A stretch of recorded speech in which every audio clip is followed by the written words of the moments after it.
Hi, welcome to our garden in Winslow, just down the road from the garden centre. I thought it would be a good opportunity over the next week or two, or a few weeks, to talk gardening and a few of the jobs we need to be doing at this time of the year. And one job which has slightly surpassed me, being away for a week or two back in February, is rose pruning. And I know a lot of our customers have lots of issues with roses, mainly because they need quite a lot of work doing at the back end of the year.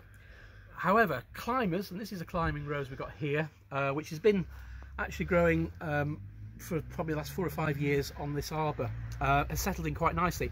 And I've made a start pruning back.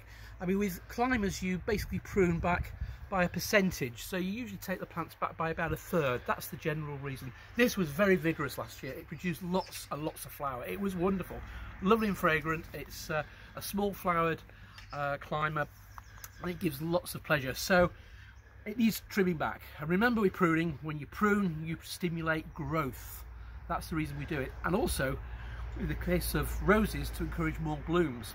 So as you can see, I've made a start on pruning the shoots back. So you've got the main sort of rod, the main stem, and I've reduced those back to 2 or 3 buds. And you can see here, there's 1, 2, and I've trimmed back here. So this shoot here on this other side needs similar work. So I'm going to take these back quite easily.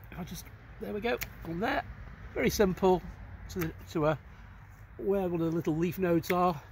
Tidy that up.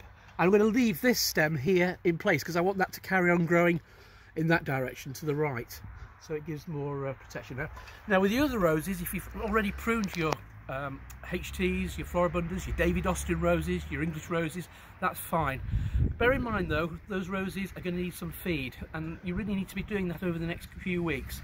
A high potassium feed is usually what's recommended, so something like Q4, Vitex Q4, and if you've got the granular form, or maybe the liquid form, just to give them a little bit of boost, especially if you grow your roses in pots, and I know a lot of you do, so a bit of rose fertilizer. Most feeds, especially potassium feeds, contain seaweed food, which is a really good natural growth stimulant. It will help so much to get the best out of your plants. You'll keep the foliage nice and healthy, green, lustrous, and also because it's got all the trace elements, it keeps the plant particularly nice and green and healthy too. So get feeding, and obviously enjoy your roses. And if you can, thanks Nia for making an appearance, do give the plants a bit of a feed over the next few weeks.